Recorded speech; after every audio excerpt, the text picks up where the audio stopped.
Hello, mga showbiz chararat! Ano? Chichismis na naman ba? Sakit. Thank you, Sharon. Yan lang po. Maraming salamat.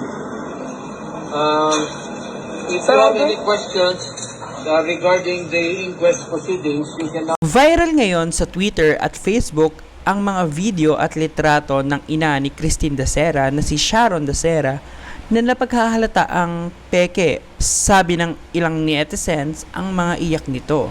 Anong masasabi nyo dito mga chararat? Sa true ba or fake? Eto, panoodin ulit natin. Sakit. Thank you, Sharon. Yan lang po. Maraming salamat. Kung nagustuhan nyo naman ang chismis na ito, ay please huwag kalimutang mag-like, share, at subscribe sa ating channel. Maraming salamat po and God bless us all.